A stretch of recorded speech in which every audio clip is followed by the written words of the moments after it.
Yeah. Like 5 minutes. Fine.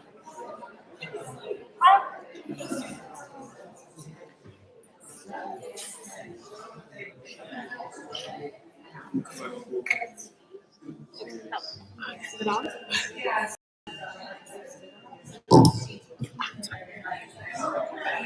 Hello. So, Hello. you're on. It's just. Hello. There we go. You got it. Hi. Can everyone please take your seats?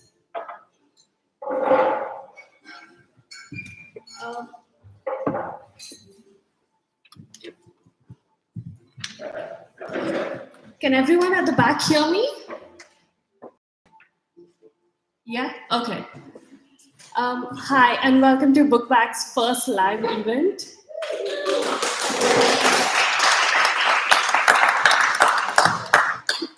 Sorry, I'm a bit awkward. For safety reasons, in case of a fire, please exit towards your back, and the restrooms are this way. Just starting in a few minutes.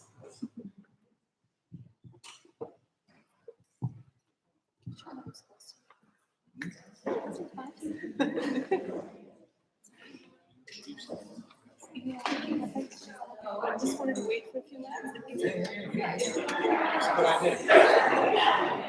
You happy to introduce? I think I'll just give you. I'll just introduce your names. Yeah, that's good. It's a start. Anything's Up to okay. you. Yeah. You can start.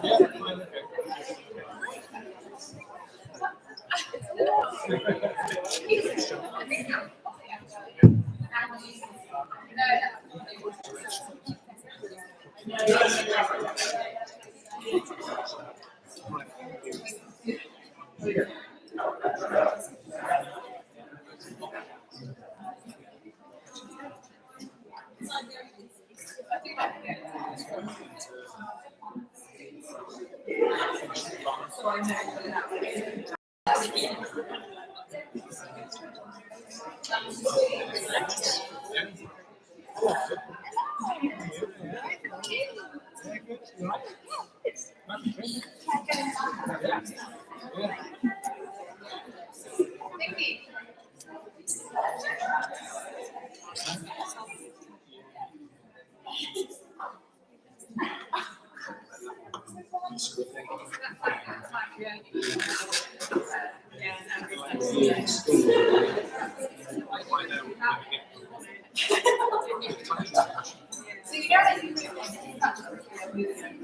She's a good one, yeah.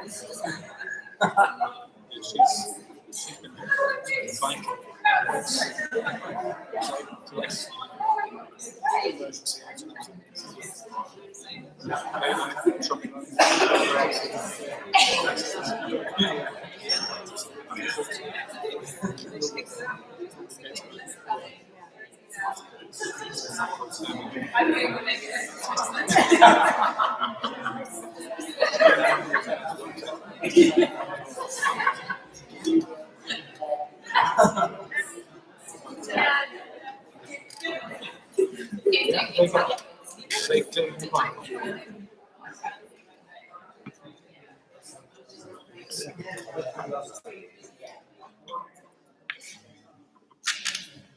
A hush seems to have naturally descended. So should we begin?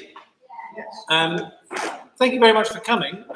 This is completely delightful to see such a large crowd for a book by a local author.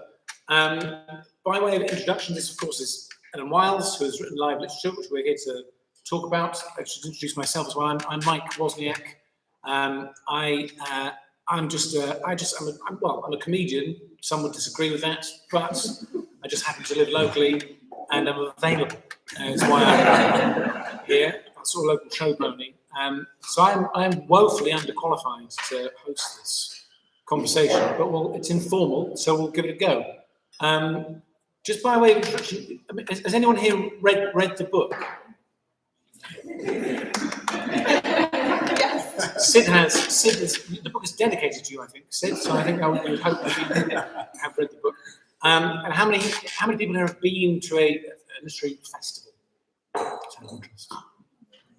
How many people have been to something you might not describe as a literary festival, but maybe something a bit similar? I think this is the perfect crowd. All right. Well, first of all, Ellen Wiles, ladies and gentlemen, has written this lovely book.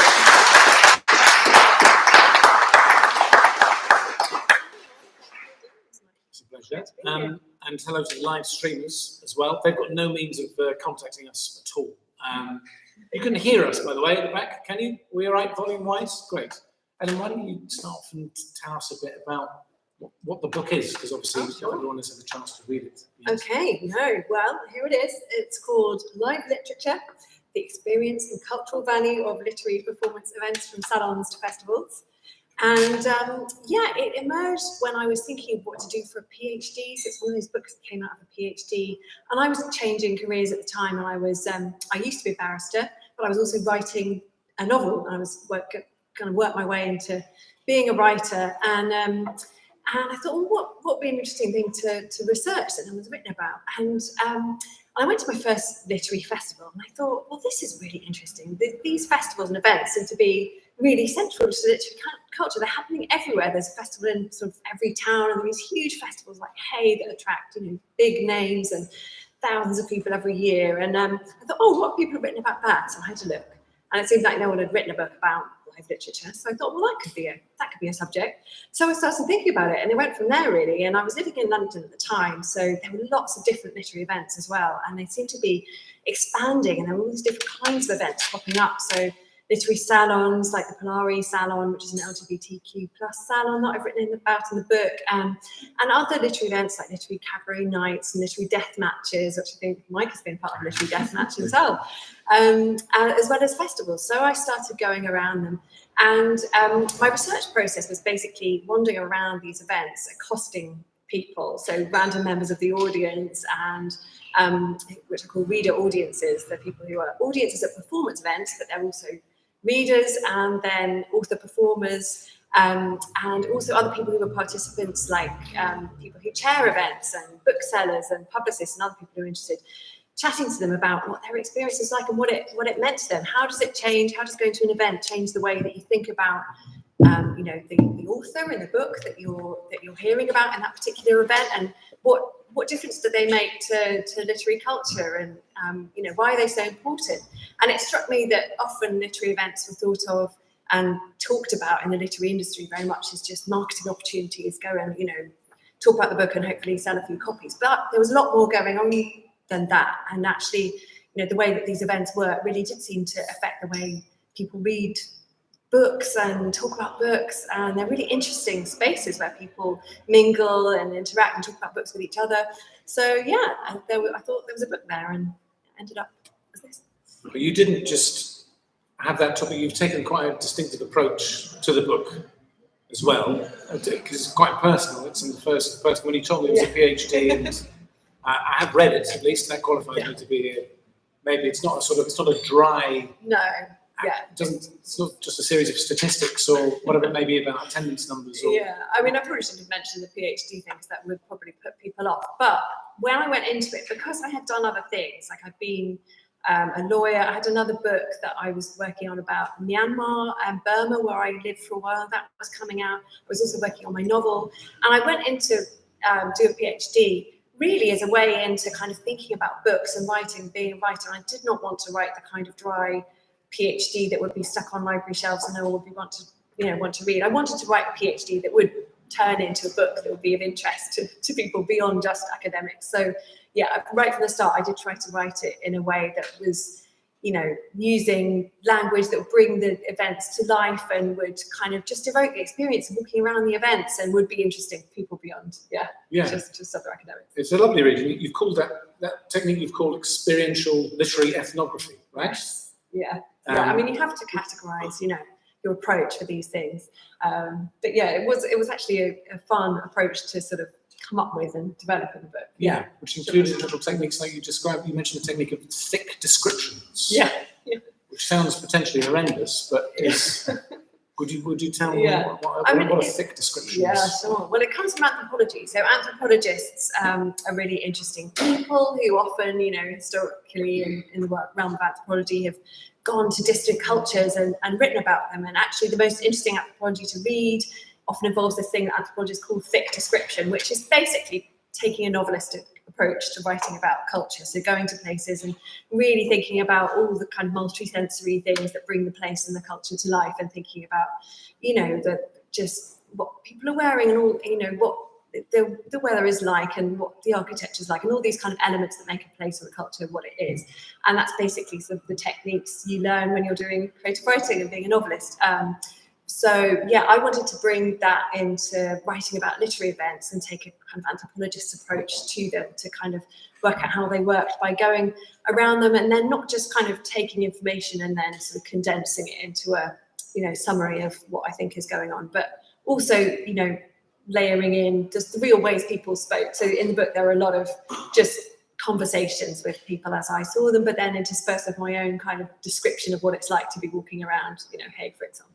Yeah, and what made you, because there are two particular sections of the book that focus on these environments. One is Hay, which have many people been to Hay by show of hands? Who's been to Hay? Fair few, yeah. And what about Polari? Has anyone been to a Polari salon? I don't know if it's been active in Exeter at all. No. What made you, starting with Hay, what made you gravitate towards Hay in particular, as opposed to Cheltenham? Or it's one of the big ones, obviously. Yeah, it is. I mean, it's the sort of epitome. When people say literary festival, a lot of people will just think automatically of Hay, and it is one of those places that kind of, and it became so big and so popular. And Bill Clinton came and called it the Woodstock of the mind, and and that started attracting all kinds of big celebrity names. It just became really, really well known, and it just seemed like an interesting place to go and discover, to look at, the kind of, that big, arguably more commercial, more successful, high profile side of the literary scene. But then I was also really interested in seeing, how those literary festivals compared to the smaller, more grassroots, more experimental, performative events too. So I looked at a range of those, and Polari was so interesting as a space for, for activism community among the LGBTQ plus population in London, and it's got a really different vibe to Hay. It's much more of a cabaret event, much more performative. So it ended up being a nice way to approach the book, to compare those two while also kind of touching on some of the other things that are going on. Yeah, you can say in the book that in Polari, the guests they have, they refer to as performers. Now for our next performer, rather than in Hay, where there'll be reader, author, speaker, guest, whatever it may be. Exactly. And what about, have you had to do with your novel, The Invisible Crowd? Has anyone read The Invisible Crowd? I'd recommend that very, very heartily. Indeed, that's Ellen's novel. Were you asked to do the rounds in festivals with that novel? Yeah, I mean, I wasn't the biggest fish in the pond, so I didn't get asked to do Hay or some of the big ones. But I went around doing a few literary festivals and events, and in fact, at the beginning of the book, I describe performing at one of those events. So that definitely shaped my perspective on it as well. As an author performer myself, that was quite useful to be able to bring to the book. Where are you on the author performer spectrum? Because there's all sorts of accounts in the book. There's lots of accounts from very well-known writers, as well as you've got interviews with people who are there as the audiences as well. It's an amazing read, but I wonder where you are, because there's some very stark contrast between different authors and how they feel about performing, never mind how they feel about festivals and salons more broadly, but they always have a very strong view on themselves as a performer of their own work in a live space. How do you feel? I mean, you're doing it now. So what's I going guess on I've thought now? about it for a while. I've got, a background. I did at least be a musician, and I was a barrister, so I've got a bit of a background in, getting up there. But I think it's quite, a lot of authors go into writing not because they want to be on stage and be performers, but because they love reading and they want to write books, and they're not often very prepared for the experience of publishing a book, and then realizing that actually you really need to go on the circuit and you need to do readings, and this thing, as well as the terminology, they're often called readings, but they are actually performances. But often the authors are not really built up to expect that, and they're not really given any guidance on how to do readings, and they sort of, sometimes they'll come along, and the less experienced authors come along and sort of mumble a bit from the book and sort of not really know what to do. And often it's not, I think they could find it a lot easier if they were thought of more of performances, and if it was made more a kind of explicit part of the literary scene. But I think that's changing a lot now, because live literature has become such a big part of it now, and I think authors now are becoming much more aware and conscious of the importance of performance and events, and are becoming more confident with it. But an interesting thing I discovered talking to audiences, I was interested to find out, what do audiences enjoy in a reading? Do they expect authors, the best readings to come from authors who are effectively good actors and are really, charismatic performers of their work, like someone like Will Self, or someone who's a really well-known performer of their work? But that wasn't actually always what the audiences valued. So a lot of people would say, even if a reader was much more low-key, they would find that a really valuable insight into still the person behind the book, and would read a lot into things like body language, accent, and also particularly humour and ways in which to interpret the text and get a kind of route into the text they wouldn't necessarily have if they haven't seen performance. So yeah, it wasn't necessarily the most actorly and charismatic performances that would be valued. Yeah, my limited experience, they seem forgiving if someone, because I think a lot of the time you assume most authors, particularly literary fiction, to put a label on it, you assume a lot of them are quite hermit-like, introverted types. Obviously, that's not the case. There's a wild array of personalities, so I think they are quite forgiving if you look like you've got some scrambled egg and a cardigan and you can't put two words together properly. Yeah. Do you ever think about that part of the job? Because I think it is, the modern author has to a degree maybe think about that as part of their job when you're actually writing now. Is that part of your process of writing? That's an interesting thing. I mean, for me, I guess now it's always going to be a part of the, I'm always going to have that moment where I think about, this book and all of that knowledge.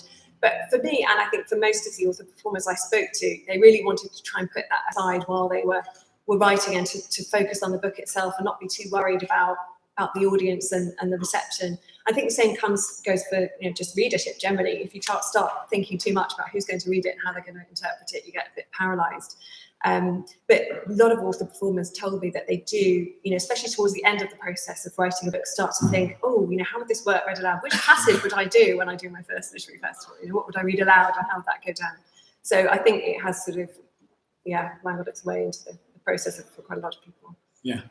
And what is happening? Clearly, the whole world has been through a major shift, and an awful lot of the world has moved online. And festivals and salons have had to shut down, and obviously things are now, here we are, things are reopening a bit.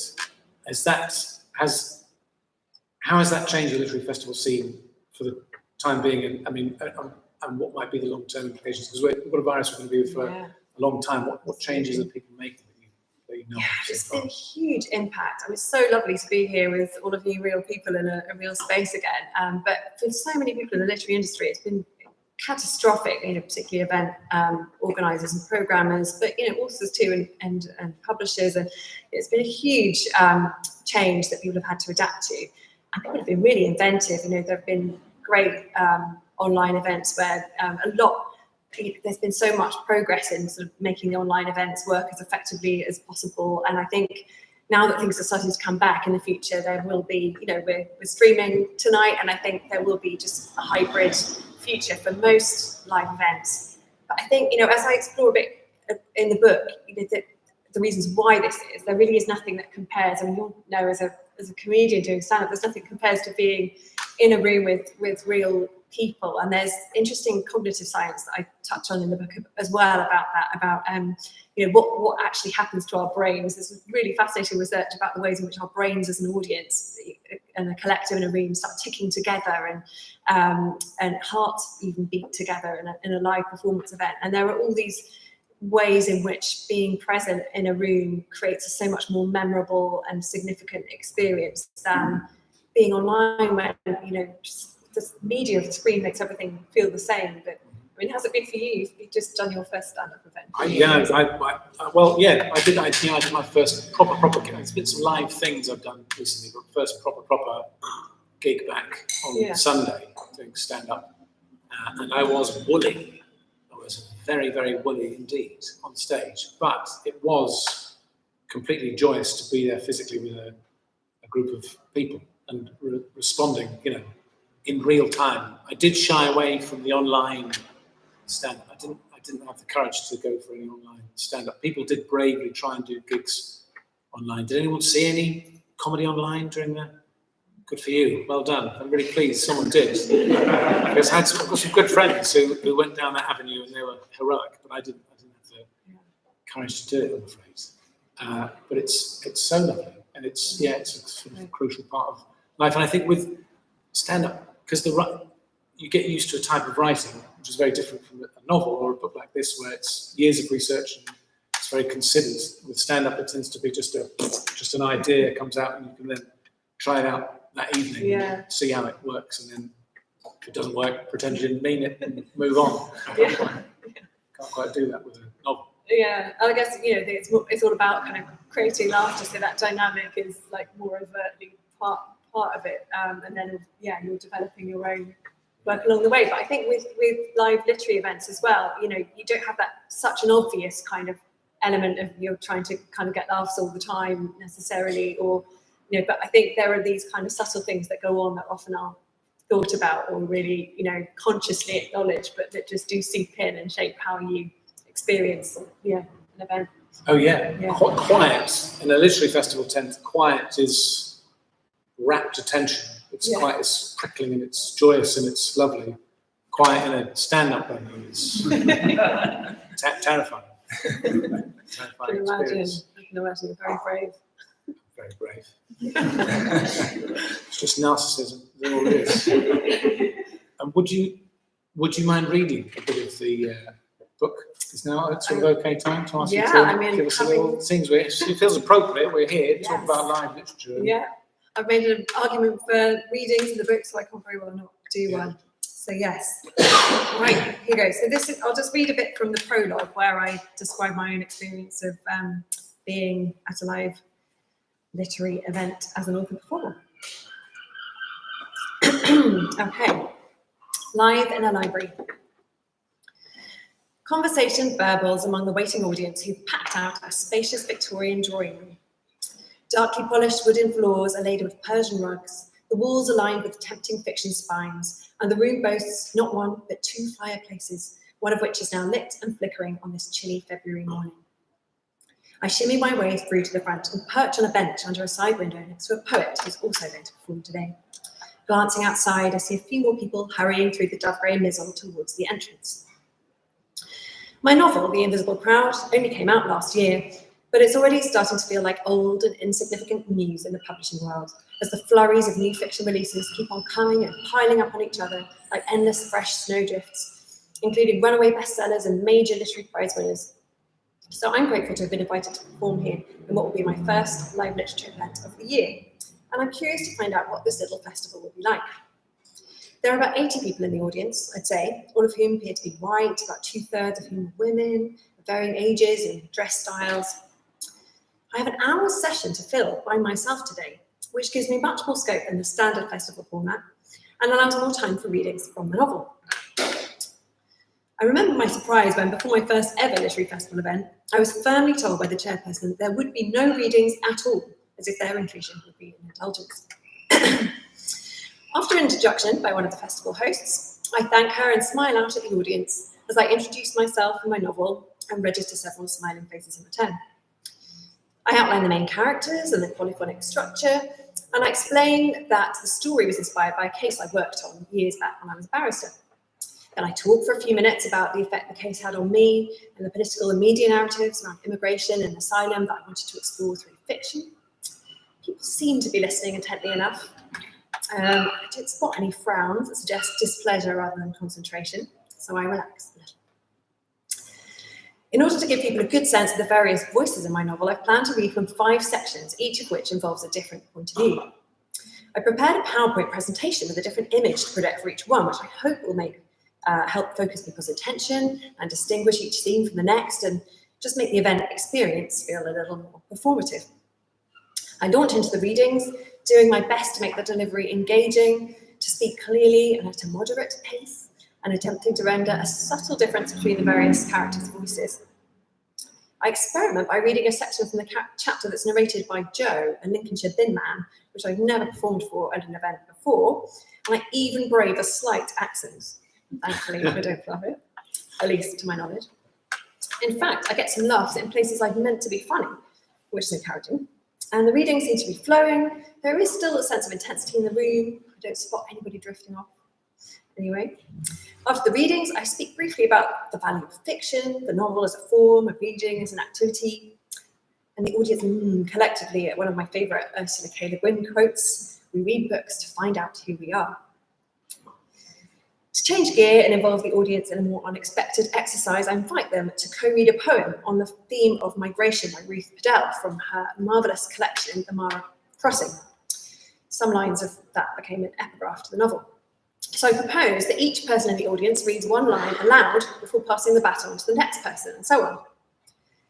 Several people look surprised at this development. Some whisper to each other, and some furrow their brows to read the poem intently as if I've just landed them with an impromptu exam.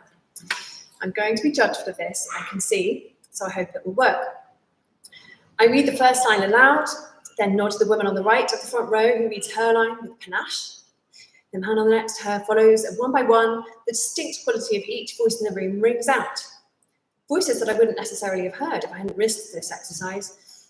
And they all vary in accent, volume, pace, and tone, though I detect quite a few local accents. I notice the different approach that each person takes to their performance. Most relish the opportunity. Some look slightly bemused but eager. One man reads in a monotone, like a computer dictation. One woman, for whom English isn't a first language, stumbles awkwardly, and one shy woman is barely audible. And by the end, I feel that I have this small but visceral sense of each person, and that the poem has come alive for me in a new way. And actually, the activity seems to have shifted the collective mood. What had been an audience displaying remarkably focused attention on me has become a relaxed group of fellow performers. I invite questions. Several hands go up, and I'm surprised that the first few people begin by telling me they'd already read my book and liked it, and I didn't necessarily expect anyone here to have read it yet. Another couple say they'll read it after having heard me speak, which comes as a relief.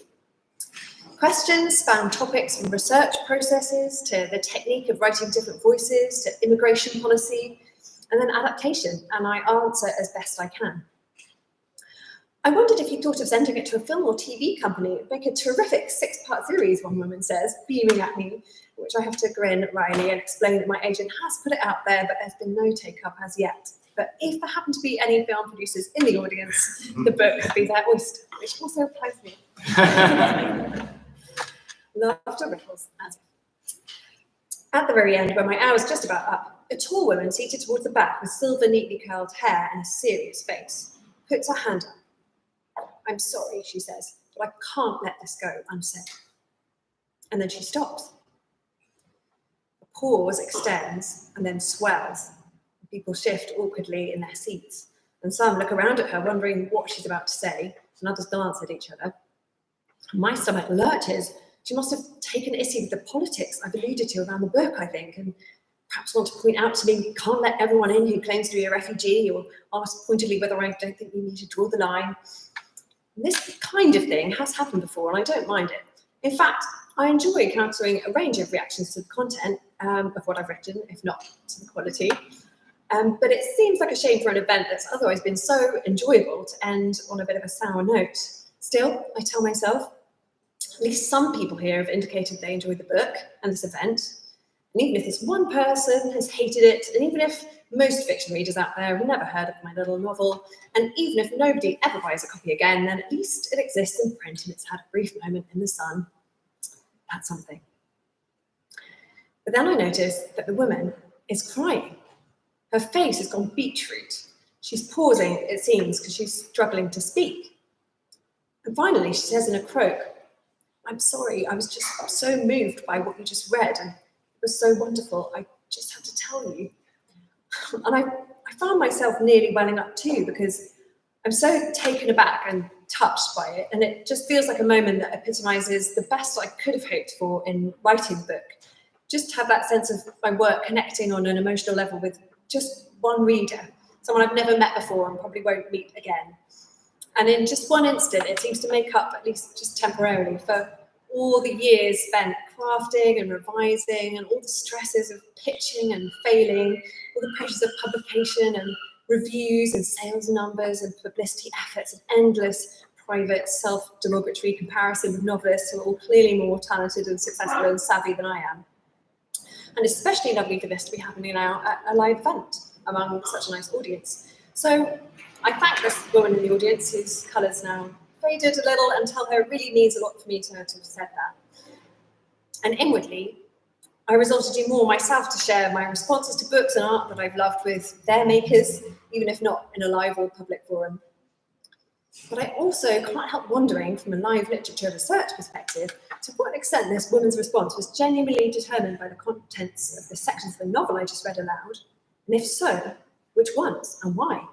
Or whether it came out of the way I performed the readings, or how I framed the novel in a talk, or just the experience of being here at this festival and the emotionally receptive mood she happened to wake up in today, or whether I just remind her of a long-lost niece, or whether she's already read my novel or plans to read it, and if she hasn't but buys it after the event, whether she'll actually go on to read it, or whether it'll just sit on her shelf for a while and end up in a charity shop.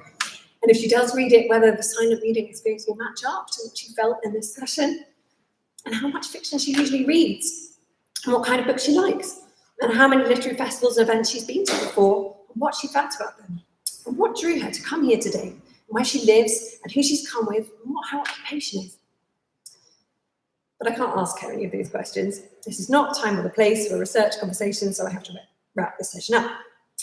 As the rest of this book will reveal, though, I have asked similar sorts of questions of many other participants in live literature events in which I was not performing, and not just reader audiences, but also author performers and booksellers and event chair people and critics and others in the literary ecosystem.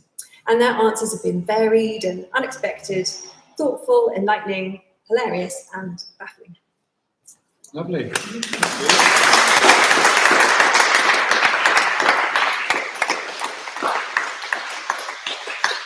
I think it gives you a lovely idea of how personal this book is. Because when you gave it, because obviously it's the experience, the cultural value of literary performance events from salons to festivals. And then looked at the title, and I wondered, Christ, how can we get through this? And then there's this lovely lyrical style of writing to it, which flows throughout.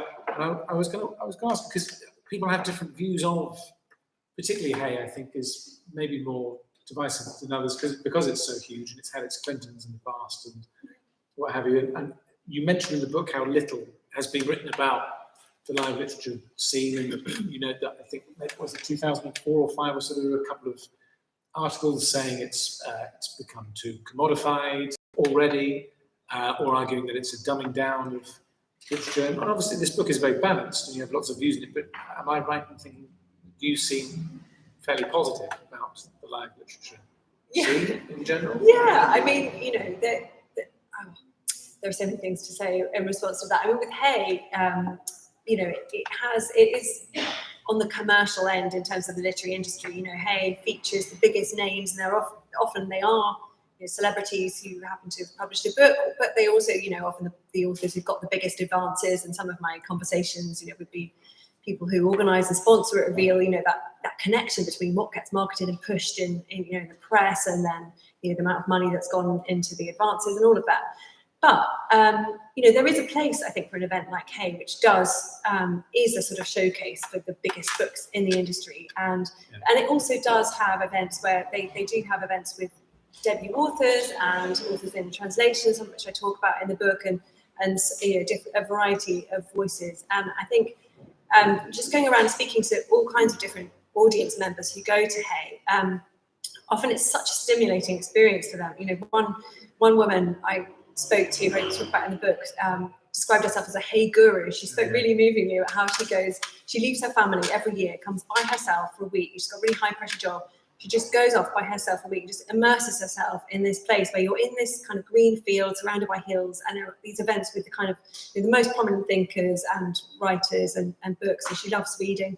So she just, spends her time going around, fueling herself with lots of ideas, getting loads of reading inspiration, has her own peaceful time to it's a bit like a pilgrimage for her, just to take time out of She ordinary also life. specifically say that it was 3 days away from her family, which she liked. Yeah, she did clarify she did love her family, but they would never stop her from having this experience. And there were a lot of other people who just had, came with members of their family as a kind of annual trip and outing. They all kind of go off to different events and come back together. And yeah, just getting that sense of how inspired people were by it for different reasons really kind of made me think, there's a certain snootiness in the industry to say, well, just, because it has the big names, it's therefore, not a proper literary thing. But I think it's got a lot of value for a lot of people who go to it. And then also there are so many too far away as well for most people who are going, it's too far away really to go unless you really mean it. I mean, there's always going to be a couple of people who kind of ticking off so they can go home and say, I've been to, hey, what have you been doing this weekend? Next year they're going to be blind totally. and then Totally. I didn't see too many sort of celebrity spotters and that. I mean, there are so many extraordinarily well-known names that I think people will have their occasional starstruck moment, but you do feel like they're there for a real reason. I can remember when I was there about 7 or 8 years ago, doing the sort of comedy tent at the side, which is a sort of tent. Most of the audience were people who sort of wandered in by mistake. It's quite hard gigs, really. And I took a break and I was in the book. There was a sort of book selling area, and Kate Adie came in, and there was a hubbub in the room. People were chatting, looking at the books, and there was just silence. And literally everyone was just suddenly pretending they were looking at a book and just stared at this poor woman for 5 minutes until she bought a book and slipped away. So I think, when you've got that many big names around, it'll bring it out of some people. Yeah. But on the whole, I think it is too far away. Yeah, and it is expensive to go and stay. So there is a sort of class issue there, and historically there's been a real diversity issue where they're trying to rectify that. And there's also, it's probably from rightful origins, there's like a perception issue around literary festivals that some of the people, like one of the women I speak to at Polari, is I never go to a literary festival. It's all full of these, self-important middle class, privileged people eating hummus and sort of being self-congratulatory. And there is that perception of them, which is, I think, a lot some of the us audience, are quite nice. So there it takes some time. Yeah, indeed. Well, we've got a bit more time. I'm going to ask if any of you have got any questions for Ellen in a moment, but first, I know we're here for this book, which is very exciting, but as we mentioned at the beginning, a lot of you haven't come across her novel, so if you don't mind, we could talk a little bit about that. It seems worthwhile, because it's such an extraordinary achievement. The novel. If you could tell us a little bit about it, and you mentioned briefly Myanmar and how you came about. All right, okay, so The Invisible Crowd, it's my first novel, and as I think I mentioned in this reading about the reading from it, I was working as a barrister, but I'd wanted to write for a long time, but I'd sort of experimented and hadn't really got anywhere with it. And then I was working on this asylum case with an Eritrean asylum seeker, and I was just so struck by the human drama of the story of this case, but of all the other cases that I was reading about asylum seekers. And it was a while ago now, so the novel took about 9 years between when I first got the idea and when it finally came out. But at the time there was such vitriolic kind of media narratives about asylum seekers, and I felt like as a barrister, I could make the arguments, but there were all these human stories underneath the dry legal language that just weren't coming through, and there weren't many books about it. So I just thought, right, I'm going to have a go. So I decided that I'd try and write a novel that explored what this culture around asylum is like through a whole range of different characters that are involved in it. So the sort of the imaginer of the novel in a way is this character called Jude, who's a barrister, a bit like I was, and she picks up this case, and it turns out her Eritrean asylum client has got the exact same birth date as her, but their lives couldn't have been more different. And so she starts imagining what his life would have been like. And so the novel takes you then through, there always goes back to Jonas, who's the Eritrean asylum seeker, and he gets smuggled into the UK. We first meet him working in this for traffickers in this shellfish factory in Grimsby. Then he manages to escape and makes his way to London and tries to claim asylum. And so it follows his journey and then encounters the different people he meets along the way. So there's a bin man and an artist and a teacher and a Home Office interviewer and a detention centre guard and all kinds of people who meet him in different contexts and have a different view of him. And then, ends up in his tribunal decision. Yeah. And you've put, every chapter's got a quote from a newspaper about asylum seekers, which you assume at the beginning is just made up. Yeah. Because they're so poisonous. Yeah, they really are. But then it turns out they're all real, largely from 2 newspapers, which might be a guess which goes on. Don't have to get too hard into that. Publishers advise me family I should not just have quotes from one. They might get into Do the other one as trouble, well. but more than one would provide enough balance for it to be okay. Yeah. Brilliant. Does anyone have a question for Ellen at all about the book or anything else? Probably about the book. Yes, please. It's just fantastic to hear you talk about the process of putting it together. Can you say anything about the field of the research, being this ethnographic observer, and whether once you're within audiences, is it a competitive audience or is it a friendly audience, or that way in which you're picking up on a very subtle mood that exists in a live industry event? Can you just say that? Yeah. Do you mind if I try and repeat that question for the live stream? So you're being asked about the thrill of research and the difference between audiences, competitive audiences, synthetic audiences. Yeah. I think that's hopefully enough to at least make the answer make sense, because they weren't quite clear. Great, thank you. Yeah, thanks for that question. What a great question. There was a really, part of the, I described one reason why I came to the topic was that not much had been written about the topic, but another reason was like, that would be really fun to research. I just get to go to lots of different literary events and talk to people, and it was really interesting to go there with that eye to say, what is distinctive about this event? What's going on here? What's the vibe? What's the dynamic? What makes this event different from the next one? And then it was just really nice to have an excuse to just turn up as a complete stranger with a dictaphone and just go up to people and accost them and just say, I'm doing this research. Would you mind speaking to me about your experience? And it was amazing how open people were. And at first, often people would say, oh, well, I don't know if I've got anything to say about that. And then they come up with these really interesting descriptions of, what events and reading mean to them, or why they came, what their backstory was, and what stood out for them about the event.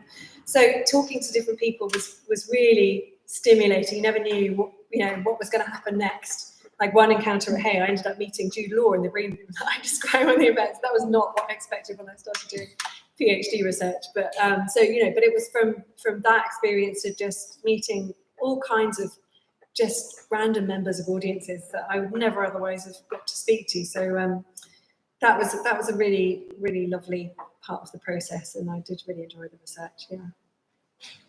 Yes, please. Did that process you just described meet the audience and it affect how you wrote, or sort of your own processes? Oh, that's a good question. Just been asked how meeting the audience affected that writing. Yes, how did meeting the audience? I think it like the experience I described at the beginning. It's quite heartening as a writer to feel like there are audiences out there who are really thoughtful and who really care and who really can be affected by a book. Like you write a book and you think, it's terrible sales, or is this going anywhere? And the nice thing about having a live event and speaking to people about what that experience is like for them is you actually get an insight into what books can mean to people, which is a lot, and what experiences of live performance events can mean to people, which is a lot. And so that's quite heartening when you're going through the inevitable struggle of writing a book and going about publicity and trying to juggle all the other things in your life. So and just it just really brought home to me how many different ways there are of reading the same book, and how wonderful it is that in one audience in a room where if you get a kind of ripple of laughter and it feels like everyone's having the same experience, but actually people might be laughing at a slightly different thing or just coming away with something different, and that was really nice to discover too. There was one lady over there, yes, please. I'm really interested to hear what you're saying about the British festivals and the class divide, and that you thought that there's been making efforts to sort of try in some way to rectify that. I wonder if you could say a little bit more, but particularly the large festivals, how are they doing about trying to change that reputation of that looking very expensive and what they actually doing to make it a little more permanent? Yeah. So the question was about class divide in festivals and what they might be doing to ameliorate that.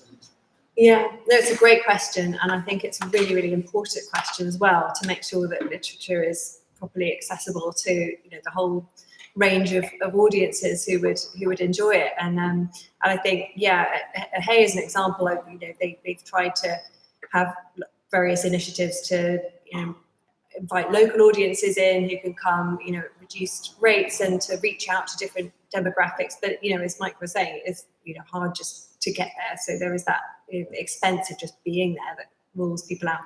But I think a lot of programmers of these big festivals do slightly, I think, tear the hair out that there is this perception, partly a perception issue, and they wish they could break through that and struggle to do it. But I think in the children's literature scene, that's so dynamic. And I talk in the book a bit about there's a festival called Pop-Up, which is a children's literature festival, and they really go out to all kinds of schools and reach out to really diverse communities, including Mm. communities from council estates and just different.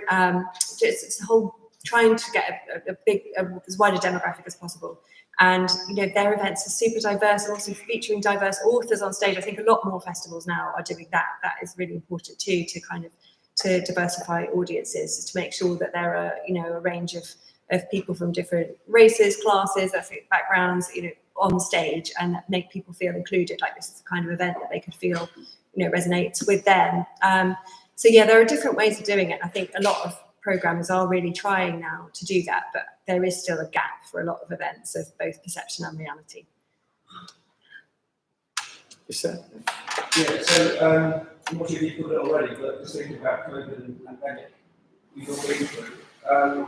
Do you see any impact of that, perhaps more online events on the experience of language? Questions about post-COVID and online events and just following them. No, it's a really important question, and I think it's just been such a profound impact for so many in the literary industry. And I was on a panel at the Marketing Publicity Conference. It's like the bookseller, the big sort of literary industry magazine, runs a conference, and I was on a panel where there were various event programmers and publicists talking about this very thing and how very difficult it was and how much they'd had to adapt. But it was really amazing to hear how hard it's been, but how much people have put into just doing their very best to create these hybrid and online events that were as dynamic as possible. But I think everyone's just really hoping that the live events will return as in a similar way to they did in the past, that people won't be put off. But I do think it'll be really interesting the extent to which what works on screen is a little bit different to what necessarily works well live, and so some of the events that are now designed as being hybrid will look a little bit different to the events they've been in the past. So I think that'll be really interesting to see how it develops. Yeah. Hi. Did you manage to get everybody in the book that you spoke to? And if not, how did you kind of filtrate those stories through enough? Are there any that are still like in the mind going, oh, I wish that person was in the right? Yeah, absolutely. Great question. Whether or not everyone you interviewed ended up in the book or not. Absolutely how not. that was filtered. I mean, if everyone had ended up in the book, the book would have been sort of pages that start here and end, at the end of the corridor. I mean, I went to a lot of events and spoke to a lot of people and, have hours of recordings. So it was quite hard to pick what would appear in the book. And I originally kind of wanted to include chapters focusing on a whole different range of types of literary events, including the more cabaret style, experimental events. But, there's just only so much room. And so I ended up just having to really pare it down, and it was a difficult process. But yeah, even like towards the end, the book draft, it's like was a moment where I was like, right, I really have to cut it down from 150,000 to 100,000 words in about 2 weeks' time. So yeah, but I just had to make a call on trying to get a range of voices that communicated some of the key different ideas that I had been exploring in the book, and but there are plenty more out there. Yeah. Have an opinion? Absolutely, go ahead. I think it's just a bit of a ramble, but I was just thinking about so we've got a literary festival, which are all over, and we're sitting in a city of literature. So we're kind of in the middle of a year-long festival of literature. So what does that mean for us as people at Exeter? We perhaps haven't experienced it yet because it's all to come, but yeah. Questions about the fact that Exeter is the city of literature, in case you didn't know that, live streams, and how that has impacted people in Exeter, or if it indeed has yet. Yeah. Oh, I'm very excited to be living in a UNESCO City of Literature, and there's such a dynamic programme that's already being developed with so many great events and initiatives, and I think a lot of it was delayed a little bit because of COVID, but there's so much to come and it's already happening. So that's great. And I think one of the things about live events is that it creates a memory. I think that goes back to the kind of cognitive science bit I was talking about. I think when you have this kind of sensory event, you remember things like the space in the room and the smell and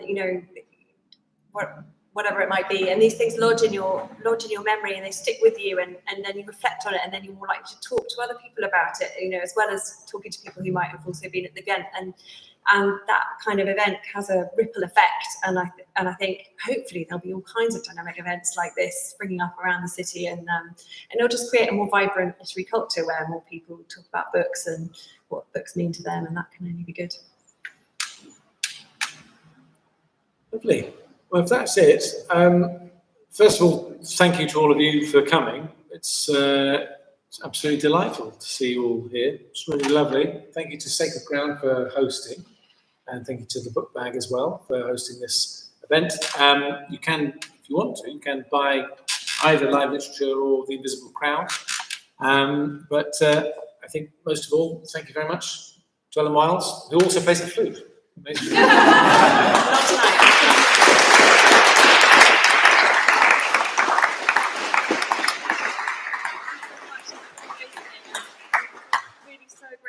To the Book Bag for doing this. I mean, there's a great event space, and thank you to Sacred Ground. The combination is a bit of a dream team, so I hope there'll be lots more events like this that you can all come to. And if anyone is interested in getting the book, I'm happy to sign copies over there afterwards if anyone would like. All right, thanks everyone. Thank you.